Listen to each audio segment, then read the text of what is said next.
도시에서는 건벽돌집. 네, 오늘은 참 책을 사랑하는 작가님입니다. 물론 책을 사랑하지 않는 작가는 없죠. 드물겠지만. 네, 거의 네. 없겠죠. 네, 네. 박아람 작가님을 모셨습니다. 네, 안녕하세요. 네. 반갑습니다. 네, 여기 오시니까 어때요? 회원동은 자주 오시는 편이에요? 회원동은 남산. 은 자주는 아니고 연애할 때 오죠. 케이블카 타고 네 저기 올라가서 그냥 전경을 보면서 뭐 벚꽃길을 또 걷거나 연애할 때 최근에 오신 기억은 언제예요? 아 봄에. 네, 벚꽃 보러. 연애.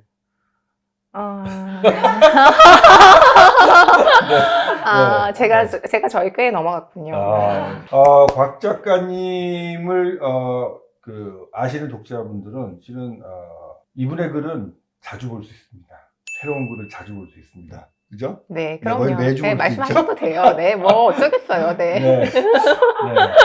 조선일보의 문화부에서 또 오랫동안 이제 활동을 해오셨죠. 네. 몇 년 문화부에 계셨던가요? 문화부에는 제가 2010년에 처음 와서 중간에 뭐 다른 부서에도 한 2년 정도 있었기 때문에 문화부에는 한 8년 정도 됐나요? 네, 근데 저는 이제 기자가 된 건 2003년이기 때문에 올해로 횟수로 18년째.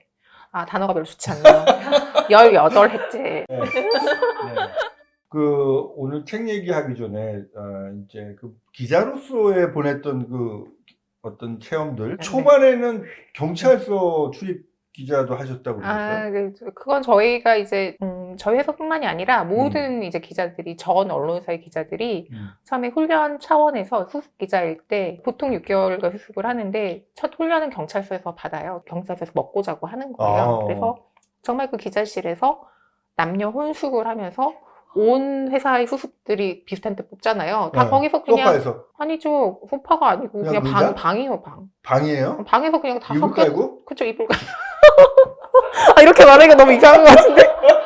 근데 지금은 지금은 안 하겠죠? 모르겠어. 근데 그때 처음에 이제 입사를 해서 가장 처음 제가 배치를 받은 데가 중부 라인인 거예요. 조그만 정말 학고방인데 창문이 다 깨져가지고 비닐로 1월이었는데 비닐로 막아놔서 그 방에 저 전에 이제 연합뉴스의 여자 기자랑 동아일보의 남자 기자가 함께 방을 쓰고 있었는데 제가 오니까 정말 반색을 하더라고요.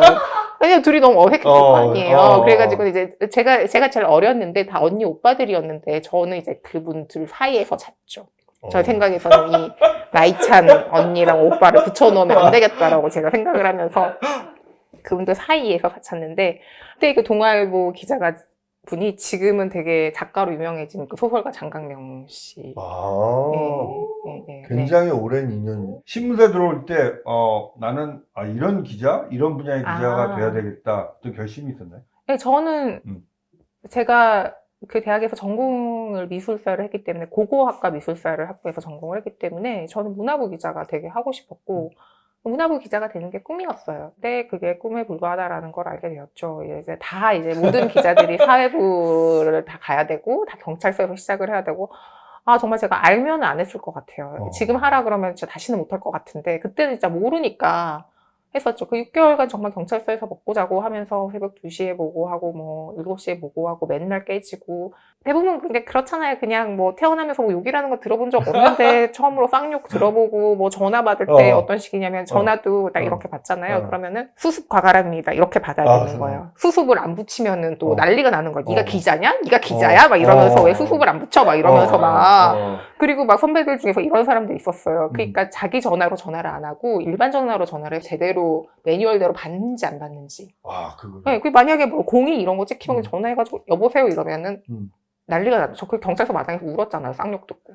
그분이 이제 회사 예전 얘기 안 했다고. 자기소개를 안 했다고. 네, 그냥 여보세요라고 했다고. 근데 그분이 회사를 그만두셨기 때문에 저 이제 마음 놓고 얘기하는데 예전에 그만두셨기 때문에 인권 침해 아닙니까? 전화를 어떻게 알아요? 그러면서 뭐 15년 지난 후에 18년 전에 근데 엄마가 전화를 해도 네가 전화를 그렇게 제대로 받아야지. 그런 식으로 전화를 받으면 어떡하냐고 거의 막 엄청 욕을 하더라고. 진짜.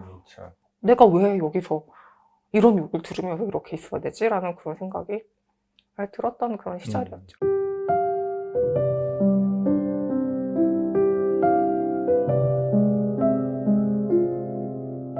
실은 어린 시절에 진짜 뭐 우리가 많은 추억들도 있고 그 사람을 만드는 어떤 그 시간들이 있잖아요. 네네네. 소중한 것들이 있고. 저는 과가람이라는 사람의 성장에서 실은 책 읽기라고 아, 네네. 하는 것이 정말 그 차지하는 어떤 그 비중? 네. 이것은 굉장히 그 사람을 만드는 데 어떤 굉장히 네, 본질적인 역할을 네, 했다는 생각이 네, 들거든요. 네, 네. 어땠나요? 아, 저는 지금도 사실은 되게 현실 세계의 생활에 좀 서툴러요. 음, 사실 음, 그 어린아이가 책을 읽고 있다라는 거는 그렇게 일반적이고 정상적인 상황은 아닌 것 같아요. 그냥 이렇게 책을 읽고 있으면 아무도 저를 건드리지 않잖아요. 외부랑 이렇게 이렇게 책을 읽고 나는 이 세계에 들어감으로써 외부 세계랑 단절을 하는 거죠. 일종의 이제 해자를 이제 만들고 성을 쌓아서 아, 나를 건드리지만 나는 나의 세계가 있으니까 외부랑 교류를 하고 싶지 않다라는 선언을 하는 거라고 생각을 해요. 지금 돌이켜보면. 저는 그런 어린아이였던 것 같아요. 그러니까 지금도 사실은 내 성격이 되게 뭐 직업상 그냥 필요한 말은 잘 하는데 굉장히 이제 내향적이고 별로 그렇게 사람들이랑 교류하는 거 딱히 좋아하지 않는 성격인데 어릴 때는 더 그랬던 거죠. 그러니까 그런 거를 하고 싶지 않고 그렇게 하니까 그냥 책으로 이렇게 자기의 보호막을 쌓고 이야기 속의 세계가 너무 좋았던 거예요. 그러니까 그 세계에 들어가 있으면 그게 너무 아름다운 거죠. 현실 세계보다. 그게 훨씬 더 편하고 그러니까 그 책 속 주인공들이 훨씬 더 현실 속 인물보다 훨씬 더 가까운 그래서 그 안에 내가 빠져 있으면 아무것도 걱정할 필요가 없는 그리고 다행히 뭐 우리나라만 그렇지 않겠죠. 전 세계가 다 그렇겠지만 부모님들은 아이가 책을 읽으면 되게 격려하고 좋아하잖아요. 그러니까 그걸 되게 어른들이 격려하고 내버려 두는 그래서 지금 생각해보면 굉장히 좀 사회성이 없이 책 속에 빠져 있고 그 책 속 세계가 현실 속 세계보다 더 진짜처럼 여겨지는 그런 사람이었던 거죠. 제가 2016년 7월에 출장을 갔었는데 파리 네. 출장을 갔었는데 파리에 굉장히 유명한 그 셰익스피어 앤 컴퍼니라는 서점이 있잖아요. 그렇죠. 영화에도 많이 나오는. 영어책을 파는 그런 서점. 예, 그 영화에도 나오는. 음, 근데 거기에 보니까 그 입구에 그 서점을 운영했던 운영자가 썼던 이 말이 있더라고요. 자기는 한동안 너무나 그 도스토옙스키 백치에 나오는 그 주인공 나타샤를 찾아다녔다는 거예요. 그 사람이 실제로 있는 줄 알고. 그러니까 본인은 이제 그런 그 소설 속의 주인공이 훨씬 현실 세계의 누군가보다 훨씬 더 익숙했고 그 사람들이 더 실제 같았다라고 그런 얘기를 쓴 걸 보고 진짜 울었어요. 그걸 보고 아, 나 같은 사람이 또 있구나라는 그런 생각이 들어서. 지금도 사실은 그 실제 생활을 하는 게 좀 저한테는 좀 되게 버거워요. 그렇지만 어쨌든 간에 그렇게 살아야 되니까 이후에 굉장히 학습을 되게 많이 한 거죠. 혼자 배워서 뭔가 남들이 그래 사는 것처럼 이 세계에서 사는 것처럼 그렇게 배워가지고 학습을 해서 그 학습의 효과로 그리고 뭐 돈 벌어야 되고 그 먹고 살아야 되니까 이렇게 살고 있는 거지. 아마 그냥 지금도 그냥 어느 한 구석은 그냥 책 속의 세계에 저는 본질적으로 살고 있는 것 같아요. 저는 그 어떤 한 사람이 어렸을 때 어떤 책을 읽고 자랐는가 굉장히 중요하다고 생각을 하거든요. 그러니까 제가 그 컬렉터인데 절판 아동 도서를 수집을 해요. 그러니까 제가 어렸을 때 읽고 자랐던 책들 있잖아요. 그러니까 그 얘기도 제가 책으로 써봤어요. 어릴 적 그 책이라고. 어릴 적 그 책. 네. 네. 그러면 그때 절판된 아동 도서를 수집한다는 것 자체도 저는 굉장히 색다른 아무나 할 수 없는 시도라는 생각도 들었어요. 아니요, 근데 그런 사람들이 좀 있어요. 네. 근데 어디서 주로 구하셨나요? 청계천. 청계천도 다니기도 하고 온라인 헌책방들이 또 잘 되어 있으니까 온라인 헌책방에서도 구하고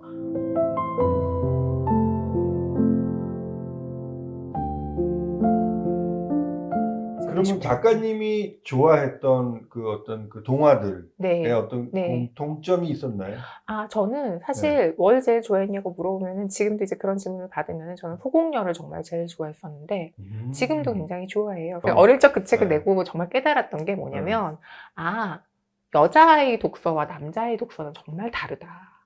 그러니까 제가 좋아했던 어릴 적 책들이 남자분들은 정말 안 읽으시더라고요. 예를 들자면 뭐 작은 아씨들 빨강머리 앤 그렇죠. 소공녀 막 이런 거 음. 있는데 그거 너무 남자애들은 여성적인 책이라고 해서 안 읽는 거죠. 음. 제가 그때 그 책 내고 북토크를 했는데 거기 오신 분들이 대부분 여자분들이고 여자친구한테 끌려가지고 오신 남자분들이 한두 분 있었는데 그분들이랑 얘기를 해봤더니 주로 어릴 때면 전래동화 뭐 이런 거 전래동화. 역사문 뭐 그런 거 있잖아요. 그래서 뭐 곤장 맞는 이런 얘기가 너무 재밌었다고 SF 뭐 그런 거 해저 이말 이런 걸 보셨던 건가요? SF. 네. 하여튼 근데 저는 어쨌든 소공녀를 제일 좋아했어요. 그래서 근데 제가 진짜 궁금해요. 근데 지금 제목도 잊어버렸어요. 근데 워낙 소공녀 전문가니까. 제목도 잊어버렸어요. 아니 네? 내가 네? 너무 재밌게 읽었던 동화죠. 시골 네. 동네에 사는 걔 이름이 뭔데? 어느 나라고 하요? 미국. 유쾌한 근데 호머 이런 건가? 유쾌한 호모구나. 네. 걔가 그래가지고 그 도넛 만들고. 만드는 네. 근데 저는 그 책을 제가 제일 좋아하는 동화입니다. 네. 근데 그게 여자분이 그 이름을 잊어버려가지고 이거 찾는 사람한테 엄청 상금을 주겠다. 그래가지고 그 기계에서 막 사람들이 막 먹기 시작한 거예요. 근데 유쾌한 호모는 돈이 없으니까 그걸 먹을 수가 없는 거예요. 근데 걔가 딱 그때부터 먹는 걸 좋아하셨어요. 그쵸? 도넛 얘기하시잖아요, 지금. 그때부터 요리야. 맞아. 그 따끈따끈한 도넛가 얼마나 맛있을까. 근데 유쾌한 호모가 그거를 진짜 하나 딱 얻은 거잖아요. 하나. 돈도 없으니까. 다른 사람들은 이만큼씩 사놓고 막 한 입씩만 먹었다는 것도 있잖아요. 근데 저는 그 책을 안 읽었어요. 왜냐면 그 책은 저보다 세대가 좀 위의 책이거든요. 근데 그 책이 되게 유명해서 제가 스토리를 알아요. 왜냐면 그 책을 구하는 사람들이 정말 많아요. 구하는 사람이 많고 그게 지금 전질이 너무 100만 원이 넘게 팔리는 책이에요. 네. 정말 저는 추억이 없지만 갖고 싶은데 비싸서 지금 못 가지는 책인데 거기 유쾌한 호머가 있고 뭐 막내동이 뭐 이런 책들이 있고 뭐 하여튼 그런 책들이 있어요. 네. 근데 그걸 사람들이 진짜 좋아하더라고요. 그래서 제가 스토리를 알아요. 그러니까 제가 주로 이제 좋아하는 그런 어떤 주인공은 역경을 이겨낸 고아, 소녀. 근데 그런 얘기들이 되게 많았어요. 그게 제가 왜 그게 많았는지를 나중에 어른이 돼서 알았는데 그 영화 애니메이션 감독 미야자키 하야오가 쓴 책으로 가는 문이라는 책이 있어요. 미야자키가 뭐라고 얘기를 하냐면 어린이 문학의 물령은 어린이에게 내가 참 태어나길 잘했다라는 그런 희망을 주는 것이다 라고 얘기를 하는데 그때 그 당시에 일본이 2차 세계대전에 패하고 굉장히 전쟁 직후의 어려운 분위기에서 어린이들에게 힘을 줄 수 있는 이야기들이 필요했던 거예요. 그래서 보면은 다 아이들이 다 엄마가 보통 없어요. 다 소공녀도 엄마도 죽고 아버지도 나중에 죽고 고아잖아요. 빨강머리는 고아잖아요. 하이디 고아잖아요. 삐삐 엄마 없잖아요. 그러니까 그런 아이들의 이야기를 가지고 와서 그런 아이들이 이제 꿋꿋하게 살아가는 이야기들을 통해 가지고 힘을 주는 그런 건데 우리나라도 이제 6.25 직후에 너무 이제 아이들이 굉장히 좀 살아갈 이유를 찾아야 되니까 그런 힘을 줄 동화들이 되게 필요했던 거예요. 제가 이제 빨강머리 앤을 처음 이제 한국에 번역을 하셨던 올 3월에 작고하셨는데 신지식 선생님을 인터뷰한 적이 있었는데 신지식 선생님도 그 얘기를 하시더라고요. 본인이 이제 이화여고의 국어 교사로 있을 때 그 인사동 헌책방에서 일본어로 된 빨강머리 앤이라는 책을 발견을 하고 너무 빠져들듯이 본인도 이제 어머니를 잃었기 때문에 전쟁통에 그걸 읽고 나서 아이들에게 너무 힘을 주고 싶었다 그러더라고요. 전쟁 직후였기 때문에 애들이 너무 이제 희망이 없고 절망 같은 시절이고 너무 가난한 애들도 많았는데 그 아이들에게 이 씩씩한 고아소녀의 이야기를 통해서 힘을 주고 싶어서 이제 그런 것들처럼 그러니까 그런 스토리들이 되게 많았던 거죠. 그런 이야기 여자인데 그런 걸 이제 통해서 뭔가 그러니까 저한테는 제가 아까 말씀드렸던 것처럼 어떤 그 외부라는 게 저한테 너무나 큰 압력이고 고통으로 다가왔기 때문에 거기에 어떤 맞설 수 있는 힘을, 내면의 힘을 기르는 이야기들을 되게 많이 해요. 그런 주인공들이. 소공녀 같은 경우는 뭐냐면 본인이 이제 굉장히 이제 공주처럼 대접을 받고 부잣집 딸로 이제 런던의 기숙학교에서 대접을 받고 있는 근데 인도에서 이제 다이아몬드 광산을 개발을 한다고 했던 아버지가 광산이 실패하고 아버지는 죽어요. 그래서 갑자기 고아로 전락해서 자기가 있던 기숙학교에 하녀로 전락하는 그런 이야기인데 그 전락하면서도 이 아이는 책을 굉장히 많이 읽은 아이인 거예요. 자기는 공주라고 생각하는 거예요. 나는 이렇게 전락했지만 그 어떤 프린세스로서의 품위를 잃지 않겠다. 나는 마음 많은 공주처럼 가지겠다고 생각을 하는 거죠. 그래서 그 학교의 원장인 민친 선생님이라는 사람이 굉장히 속물적인 사람이고 돈 있고 부잣집 딸일 때는 굉장히 잘해주다가 이런 식으로 전락하니까 너무나 구박을 하고 부려먹고 밥도 안 주고 이러는데 그럴 때마다 마음은 이제 당신이 나를 그렇게 구박을 해도 나는 마음만은 한영 아니고 공주인 것처럼 가지겠다. 품위를 유지하겠다고 굉장히 노력을 많이 하는 거예요. 이제 그런 마음을 가짐을 배우는 게 나중에 이제 사회생활을 하는데 굉장히 도움이 됐죠.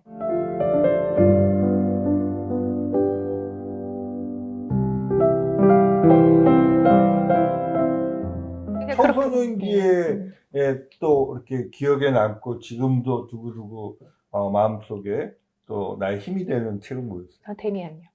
데미안 진짜 너무 좋아했고 지금도 굉장히 좋아해요. 데미안도 되게 어떻게 보면 제가 이제 많이 자라지 못해서 그런 어떤 성장담을 되게 좋아하는 건데, 제가 이제 대학교 때부터 집을 떨어져서 그 지방에서 와서 이제 서울에 혼자 생활을 했는데, 데미안에 보면은 이제 그런 구절이 있어요. 이 주인공 싱클레어가 이제 집을 떠나가지고 김나지움으로 학교를 가는 거예요. 근데 항상 데미안에서 이제 대비가 되는 것이 그 밝은 부모님의 세계 있잖아요. 굉장히 모범적이고 그냥 착한 사람이 되어야 되고 그 옳은 사람이 되라, 그리고 교육시키는 그 어머니의 세계와, 그러지 않아도 돼, 뭐 세계는 뭐 한쪽은 뭐 악마도 있어 말고 얘기를 한 데미안의 세계와, 그리고 자기를 또 괴롭히는 뭐 프란츠 크로머 이런 이제 어두운 세계로 이제 놓여 있잖아요. 그래서 누구나 어릴 때 자랄 때는 부모님의 영향을 받아서 대부분의 경우에 이제 뭐 곱고 바르고 그런 사람이 되라고 하지만, 부모님을 떨어져 나가면서 다른 세계 유혹에 빠지고 막 그런 게 있잖아요. 저는 이제 그 대학생활이라는 게 저한테는 그런 과정이었고, 제가 서울에 와서 보니까 너무 사람들이 다 날라리 같은 거예요. 저 되게 그냥 되게 그 보수적인 경상도 집안의 그 장녀로 막 이렇게 되게 정말 이렇게 그 궁서체로 살았는데, 여기 왔더니 뭐 다들 처음 무슨 그 신입사 한용에 또 갔더니 미친 듯이 술을 마시더니 말을 하는 게, 자 우리 모두 망가집시다라고 얘기를 하는데, 내가 이 사람들 미쳤나? 왜 멀쩡한 사람 가만히 있어보면 되지 뭐 망가지겠다고 얘기를 하지? 그게 저는 되게 혼란스러웠던 것 같아요. 어렸을 때부터 이제 배웠던 그런 가르침이랑 어떻게 살아야 될지도 모르겠고. 근데 이제 데미안에 보면 그런 구절이 있어요. 뭐 정확히 기억은 안 나지만 어떤 이 도시 학교의 뭐 맥주가 쏟아진 뭐 테이블 위에서 나는 이제 뭐 그렇게 방황했지만 본질적으로는 내 어머니 앞에 뭐 꿇어 엎드려 있었다, 막 이런 내용이 있어요. 그러니까 본질적으로는 이제 부모님의 어떤 가치관이랄까 거기서 이제 벗어나지 못하는 그런 얘기가 있어요. 제가 아마 여기 이 책에서 모든 기다림에서 나선다에서 아마 인용을 아마 거기서 좀 읽어주실 만한 부분 네. 한번 읽어주시죠. 싱클레어가 이제 대학생활에서 얘기를 하는 거죠. 보잘것없는 술집의 더러운 테이블, 맥주가 쏟아져 보인 곳에서 내가 전대미문의 냉소주의로 내 친구들을 놀리고 놀라게 하는 동안에도 실제로 나는 내가 냉소를 보내는 모든 것에 경외심을 가지고 있었으며, 마음속으로 울며 내 영혼 앞에서, 내 과거 앞에서, 우리 어머니 앞에서, 신 앞에서 무릎을 꿇은 채 엎드려 있었던 것이다. 이 구절이 정말 저한테는 너무나 와닿고 마음을 건드리는, 지금도 읽으면 되게 눈물이 나는 것 같은 그런, 그 부모님이 그 안온한 그 고향의 세계를 떠나와서 나는 왜 이렇게 냉소를 배우고, 대학교 때 들어가면은 다들 이제 겉멋들이 들었으니까 지식인이라는 어떤 생각이 있고 그 냉소하는 법을 되게 배우잖아요. 뭔가 시니컬하게 생각을 해서 멋있는 것처럼 보이고. 근데 나는 그렇게 교육받지 않았는데 뭔가에 대해서 되게 그냥 따뜻하고 되게 긍정적인 마음을 가지라고 교육을 받았는데, 그런 마음을 가지고 보면 되게 촌스럽다고 놀림받는 거예요. 그러니까 그런 놀림은 제가 신문사 들어와서도 되게 많이 받았어요. 그러니까 뭐 예를 들자 뭐 그런 거 있잖아요. 뭐 너는 기자가 되기에는 조금 아닌 것 같아. 왜냐면 일단 세상을 보는 시각이 너무 따뜻해.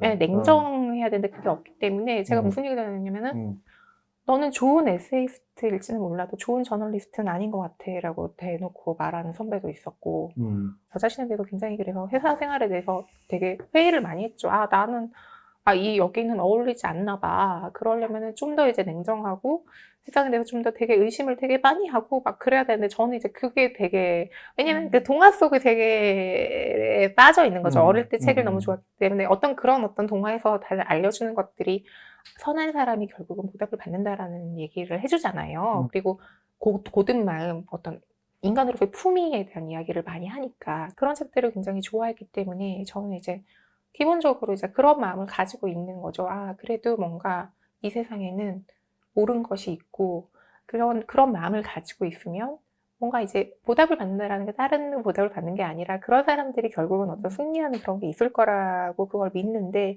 그걸 믿는다라는 것이 어떤 예를 들자면 사회부 기자라든지 뭔가를 이제 사건을 파헤치고 의심을 하고 방송사로 치면은 그것이 알고 싶다. 추정 60분. 뭐 그런 거 있잖아요. 그런 프로그램을 하려는 데는 제가 자질이 부족한 거죠. 근데 기본적으로 기자로서의 훈련이라는 것은 어떤 사회부에 있으면서 모든 사람 기본적으로 사기꾼이라는 그 전제 하에 믿으면 안 돼. 왜냐면은 특히 또 언론을 이용하는 사람 되게 많잖아. 어떻게든 신문에 또 한 줄 나보려고. 그러니까 이 사람들을 만났을 때 이 사람이 거짓말을 하는가, 얼마만큼 거짓말을 하는가, 얼마만큼 그걸 내가 용인이라고 얼마만큼 기사를 해주고 이 사람의 거짓말을 어느 정도, 그러니까 자기 포장을 하는 거를 어느 정도를 내가 받아들일 수 있는가를 결정하는 그런 훈련을 받아야 되는데 그러기엔 저는 너무 순진했던 거죠. 그냥 모두 다 좋은 사람이고 모두 다 선한 사람이고 사람들을 너무 믿어버리는 그런. 저 같은 기질. 경우도 네. 방송국 들어와서 가장 힘들었던 기간이 추정 60분을 할 때였어요. 하셨구나. 네. 저를 아는 분들은 내가 추정 60분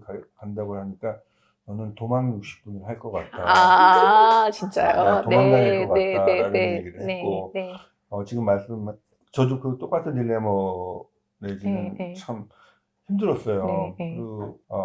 한마디로 조져야 되잖아요. 맞아요. 맞아. 그게 저는 그리고 그 조진다라는 거 단어가 너무 싫었어요.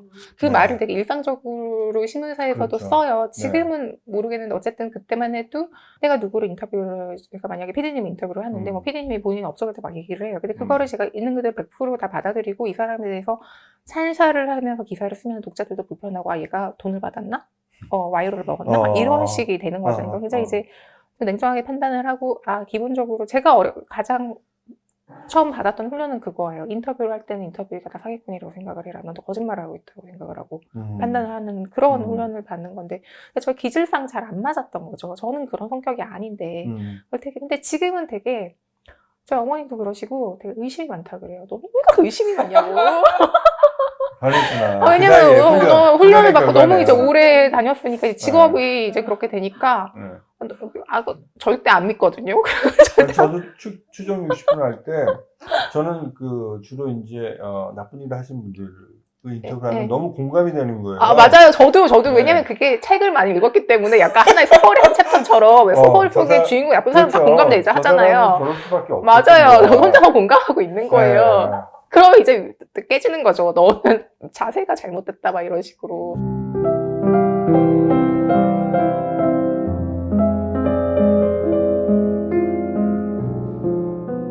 최근에 썼던 작품이 결국 뉴욕 거는 되지 못했지만 그게 저희 최신작이죠. 재작년에 나왔으니까. 어떻게 그 책은 쓰여졌죠? 그거는 저희 뉴욕 체륙이에요. 제가 2016년 8월부터 2017년 8월까지 1년간 뉴욕에 있으면서 해서 연수차 가서 뉴욕에서 혼자 살았는데 이제 혼자 이제 생활기를 또 그림이랑 엮어가지고 그렇게 쓴 거죠. 그러니까 제가 해외 연수도 어학연수도 가본 적이 없고 해외에서 살아본 게 처음인데 그때가 제가 이제 38에서 39 되는 시기였어요. 마흔 직전인데 또 그때 나이라는 게 누구에게 되게 좀 의미가 있잖아요. 마흔이 되기 전에. 제가 첫 책 그림이 그녀에게를 썼었을 때가 30살이 되었을 때 30을 맞이한 여자의 심정을 넣었다면 거기는 이제 좀 사회생활 좀 해보고 10년 넘게 하고 한 40을 맞기 전에 어떤 자기가 평생 살았던 그 나라를 떠나서 좀 거칠고 터프하고 좀 빡센 그런 도시거든요. 각종 사기를 당해가면서 그동안의 어떤 이제 한국에서는 자기가 그 사회적인 위치라는 게 있는 게 그게 이제 하나도 없이 다 객장을 떼고 하나의 자연인으로서 아무도 그냥 하나의 그냥 외국인인 거죠. 외국인 동양 여자로서의 그 도시랑 어떤 맞붙었던 그런 기록 같은 거를 적은 그런 이야기인 거죠.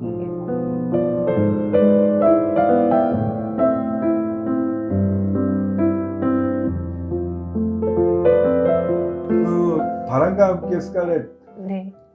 또 이제 미국 어떻게 보면 문학 기행이라고 할 수 있는 그 책도 제가 미국에 1년 있으면서 제가 정말 여행을 가보고 싶었던 곳이 두 군데가 있었어요. 하나는 이제 바람과 함께 사라지다의 배경인 애틀랜타의 미국 남부였고 저는 스칼렛을 굉장히 좋아하기 때문에 정말 거기를 되게 가보고 싶었고 또 하나가 이제 빨강머리의 배경인 캐나다 프린스 에드워드 섬을 너무 가보고 싶었는데 거기를 다 다녀왔었거든요. 그래서 제가 좋아하는 어떤 문학 어렸을 때부터 읽었던 것들이 되게 미국 작품들이 많더라고요. 예를 들자면 뭐 작은 아씨들의 배경인 그 콩코드라는 그 동네, 보스턴 인근의 동네랄까, 뭐 그 나다니엘 호손의 책의 그 배경인 그 세일럼이라는 마녀 재판의 도시, 뭐 이런 것들, 뭐 하여튼 그런 것들이 있었죠. 그런 배경들을 다 정말 가보고 싶다는 생각을 했던 거죠. 어릴 때부터 저는 책을 좋아했기 때문에 그 책을 읽으면서 그런 사람이 있는 거잖아요. 세상에는 두 종류의 사람이 있다고 생각을 해요. 제가 책에도 썼지만 어떤 책을 읽으면서 그 모든 그 배경이랄까 이렇게 실제한다라고 믿는 사람이 있고, 이건 그냥 허구 이야기라고 생각하는 사람이 있는데 저는 실제한다라고 믿는 사람인 거죠. 예를 들자면 트로이를 발굴한 슐리만은 어렸을 때부터 호머를 읽으면서 그 일리아드를 읽으면서 그런 것들이 실제로 있다라고 믿었다라는 거 아니에요. 그래서 이 사람은 그게 실제로 있다라고 믿었고 그 믿음 덕에 나중에 트로이를 발굴하게 된 거잖아요. 그것처럼 저는 그런 장소들이 정말 있다라고 믿었고 그 장소들을 너무나 찾아가 보는 게 저희 하나의 꿈이었어요. 그래서 그게 이제 1년, 2년 동안에 그 배경을 찾아가는 그런 거를 하나를 이룬 거죠. 그런 것들 너무 눈으로 보고 싶었어요. 예를 들자면 이제 할랑머리엔을 보면은 뭐 프린스 에드워드 섬에 만발한 사과꽃이라든지 아니면 그 흙이 너무나 붉고 붉은 흙이라든지 거기 있는 어떤 뭐 요정의 샘, 뭐 거울 연못이라는 게 실제한다라고 생각을 했고 그런 게 너무너무 보고 싶었던 거고 제가 또 굉장히 또 재밌었던 거는 제가 소공녀와 함께 소공자를 굉장히 좋아했는데 같은 작가 프랜시스 버넷 같은 작가의 작품이었는데 소공자는 저한테 7월 4일이 미국의 독립기념일이고 그날 불꽃놀이가 있다라는 게 처음으로 알려준 그런 책인 거예요. 소공자의 그런 장면이 나와요. 불꽃놀이를 보는. 그런데 제가 정말 그렇게 마흔이 다 되어서 미국에서 처음으로 7월 4일 독립기념일에 그 불꽃놀이를 그거를 보면서 아, 내가 어렸을 때 책에서 이런 걸 읽었었지. 소공자에서. 그래서 내가 이걸 어릴 때부터 알고 있었는데 이걸 내가 정말 실제로 눈으로 보게 되는구나. 내가 어렸을 때부터 내가 가지고 있던 내 안의 세계라는 것이 이렇게 눈앞에 실제로 펼쳐지는구나라는 그런 생각을 하게 되었거든요. 어떻게 보면 여기를 이제 쭉 네. 여행을 하셨잖아요. 네. 그럼 이제 머릿속에서 그렸던 그 세계와 실제 네. 네. 세계와의 어떤 그 현장에서 약간 뭐 아. 그런 혼란 그런 건 없었어요? 근데 저는 이 도시들은 여행을 한 거잖아요. 미국의 음. 뉴욕에 살면서 음. 여행을 한 거였기 때문에 좀 달랐던 것 같아요. 예를 들자면 저는 바람 함께 사라지를 참 좋아해서 그때 그 여행을 했던 게 애틀랜타는 기본적인 그 바람 함께 사라지다의 배경이고 책에 보면은 스칼렛은 항상 애틀랜타를 좋아했다. 왜냐하면 아버지인 제러드가 애틀랜타가 너와는 나이가 같단다라고 얘기를 해준 그런 얘기도 나오고 그리고 굉장히 거기에 클라크 게이블이 그 연기한 레트 버틀러라는 나쁜 남자 있잖아요. 그 레트 버틀러가 그 사우스캐롤라이나 찰스턴 출신이에요. 저는 찰스턴 너무 가보고 싶었던 거예요. 그래서 찰스턴도 가본 거죠. 그 레트 버틀러, 찰스턴이 어떤 도시이길래 레트 버틀러라는 인물이 찰스턴에서 온 것으로 굉장히 세련된 사람이고 뭔가 이제 찰스턴은 귀족 집안의 명문가의 아들인 거잖아요. 그런 세련된 매너를 가진 것으로 그려졌는지 너무 궁금한 것도 가봤고 저는 또 굉장히 또 호기심을 자극했던 인물이 스칼렛의 어머니인 엘렌 오하라인데 엘렌이 또 조지아주의 오래된 도시 서베너라는 도시 출신인 건데 굉장히 이제 프랑스 망명 귀족의 후손으로 너무나 우아한 여자로 그려지는 거죠. 그리고 그 서베너라는 도시가 되게 유서 깊은 우리나라로 치면 경주 같은 도시인데 어떤 도시이길래 도대체 이런 여자가 나왔나 싶어가지고 나중에 이제 그 도시를 또 따로 또 간 거예요. 그런 식으로 여행을 해서 실망하다기보다는 더 작품을 더 깊게 이해를 했다라고는 할까. 이렇게 굉장히 그 피디님도 책에 그 치킨 이야기에 쓰셨지만 남부라는 게 굉장히 좀 유서 깊고 우리나라로 치면 되게 호남 같은 동네인 거잖아요. 땅 부자들이 많이 살고 가서 하우스 투어 이런 걸 하면은 정말 이제 그 곡물로 농사지어 부자가 된 사람들이 정말 으리으리한 집을 지어놓고 사는 그런 우아한 아름다움이 있는 그런 이제 동네들을 다니면서 아 이런 배경에서 이런 작품이 나오고 이런 캐릭터들이 창조가 되었구나 라는 그런 거를 많이 깨닫고 그리고 그 음식 정말 그 기름진 그런 남부의 그런 음식들 있잖아요. 예를 들자면은 뭐 베이컨이 하나 나와도 그 사탕수수에 그 절인 그런 뭐 캔디 베이컨 뭐 이런 것들이 나오고 음료가 하나 나와도 음료가 너무 달콤하고 막 이런 것들 있잖아요. 예, 그런 여행을 하는 그런 즐거움들이 되게 있었던 것 같아서 작품을 더 깊게 이해하는 데 좀 도움이 됐지만 제가 만약에 살았다면 실망을 했었을 것 같아요. 근데 제가 그 뉴욕을 배경으로 한 작품을, 소설을 좋아하는 게 없어서 지금 뭐 딱히 뭐 기억나는 거 포로스터밖에 없는데, 포로스터 그렇게 딱히 좋아하지 않거든요. 그래서, 뉴욕은 저한테는 정말 삶의 공간이었고, 예를 들자면 전 서베너 정말 좋았었는데, 라든지 프린스 에드워드 아일랜드 같은 경우는 여행을 하러 가는 곳이었기 때문에, 그건 실망을 할 여지는 없었던 것 같아요. 잠깐 가서 그렇게 보고, 경험하고, 먹어보고, 그런 깨달음을 줬다고 할까? 저는 네. 이런 생각이 들었어요. 그러니까 책 읽기가 정말 오래전에는 진짜 어린이서부터 어른서부터 실은 책을 읽는다는 것이 그 생활에 굉장히 중요한 부분이었고, 네, 책을 통해서 네, 우리는 네, 세상을 보고 또 네, 정보를 네, 얻고, 그리고 어떤 같은 책을 읽는다는 것은 어떻게 보면 이렇게 서로 대화의 어떤 전제가 되고, 네, 네, 네, 그죠? 네. 근데 이제 참 지금 책을 덜 읽게 된 거는 사실이잖아요. 근데 그러면서도 사람들이 또 책을 굉장히 읽고 싶어 해요. 근데 네, 네, 막상 읽으려고 그러면 너무 네, 네, 어렵다. 네, 네, 네, 네, 책 읽기, 그런 분들한테 네, 책을 읽는 법, 책을 고르는 법, 네, 네. 어떤 조언을 해주신다면. 저는 세상의 모든 책은 다 의미가 있다고 생각을 하고, 우리가 악서는 전 없다고 생각을 해요. 소위 말하는 양서, 약서. 그러니까 모든 책에서는 어떤 배울 점이 있다고 생각을 하는데, 왜냐면 어떤 책이든 간에, 어쨌든 그걸 쓴 사람들에게는 굉장히 그 지적인 노동의 산물이고, 고생을 한 결과이고, 어떤 출판사의 편집의 결과물이기 때문에, 어떤 사람이 어떤 지적인 노동의 결과물이 어쨌든 간에 녹아있는 거잖아요. 그래서 모든 책에는 배울 점이 있다고 생각을 해서, 내가 굳이 너무 좋은 책을 읽어야겠다라고 그렇게 노력을 해가면서 그렇게 읽을 필요는 없을 것 같아요. 그냥, 서점에 가서 자기의 마음을 끄는 그런 책을 읽고 거기에서 자기가 무언가를 얻는다면 굳이 얻을 필요도 없고 어떤 즐거움이랄까. 하나의 유희인 거잖아요, 독서라는 거는. 그런 굉장히 의미가 있다고 생각을 하고, 제가 정말 추천하고 싶은 거는 어렸을 때 읽었던 책을 한번 생각을 해보시는 게 좋을 것 같아요. 피디님이 방금 그 기억 안 났던 유쾌한 호머를 생각을 하시고 도넛에 대해서 열변을 토하셨잖아요. 그래서 그 요리 인류로서의 그 어떤 피디님의 그 시 거기에 있었던 거잖아요. 사람은 잘 안 변하거든요. 있을 거예요. 내가 누구나 어렸을 때 굉장히 이제 아기 때 보던 책이더라도 내가 뭘 좋아했지라고 생각을 하면은, 그리고 어린이의 독서라는 거는 어린이 독서랑 다르거든요. 애들은 한 책을 수백 번을 읽어요. 그렇기 때문에 그 독서는 정말 깊숙이 새겨진단 말이에요. 그 어른들은 되면 한 번 읽고 말잖아요. 근데 어릴 때는 정말 같은 책, 좋아하는 책 애들은 정말 수십 번 또 보잖아요. 그런 것처럼. 그래서 정말 본인의 어떤 깊은 그 내면의 하나의 세계를 만들어주고, 아직도 어떤 그 세파로부터 본인을 지켜주고 있는 어떤 그 성체 같은 그런 울타리 같은 책이 분명히 누군가에한 것이 있을 거예요. 그런 책을 기억을 해서 다시 한번 읽어보시면 되게 좋을 것 같아요. 그러면 정말 달라요. 어렸을 때 읽는 책.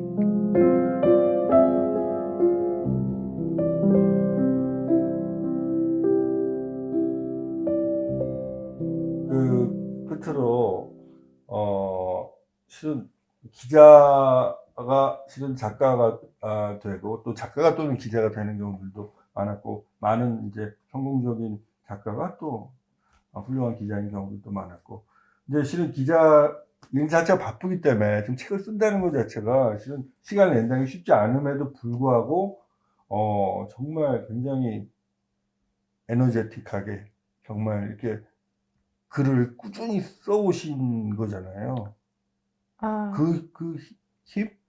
그건 어디서 나온 걸까요? 근데 힘이라기보다는 저는 네. 그냥 그게 제일 좋았어요. 그러니까 저는 직업이 글쓰는 직업이잖아요. 그런데 이제 일로서의 글쓰기 말고 저는 그냥 제 이야기를 쓰는 그런 숨통을 틔울 시간이 필요했던 것 같아요. 왜냐면 기자라는 직업은 자기 얘기를 쓰는 그런 직업이 아니잖아요. 항상 남의 이야기를 쓰잖아요. 항상 남의 이야기를 쓰고 항상 객관성을 유지를 해야 되고 항상 아까 저 말씀드린 것처럼 균형을 유지해야 되고 긴장을 하고 있기 때문에 그게 일이잖아요. 근데 그러면 나는 언제 나의 이야기를 쓸 수 있을 것인가. 그러니까 그런 걸 하면서 그냥 그런 걸 털어놓으면서 저 자신을 위로하기 위한 어떤 시간이 되게 필요했던 것 같아요. 그래서 저는 일이라고 생각해 본 적이 적어도 이 책들을 쓸 때는 없었어요. 그때는 저한테 하나의 위로였고, 하나의 정말, 엔터테인먼트였고, 이걸 할 때가 그냥 저는 제일 좋은 거예요. 그냥 다른 걸 하는 것보다. 여기 구절 중에서 특히 기억에 남는 건 책 읽는다는 것은 위로 받는다는 것. 그러니까 위로, 우리가 뭐 힐링이라고도 얘기하고, 근데 지금은 우리가 책 이외에도 힐링받는 방법이 사람들이 많아졌다고 생각하기 때문에 책을 뭐 덜 읽는다고 할 수 있지만, 요즘처럼 정말 힐링이 필요하고 뭔가 위안 받고 싶을 때가 많은 또 때도 없는 것 같아요. 네, 오늘 아주 즐거운 시간 보냈고요. 이 검벽돌집에서 갖는 면담, 네, 앞으로도 좋은 책, 또 만나고 뵙고 싶은 작가님들 모셔가지고 맛있는 것도 먹으면서 네. 즐거운 이야기 나누도록 하겠습니다. 네. 네, 감사합니다. 네, 고맙습니다. 네.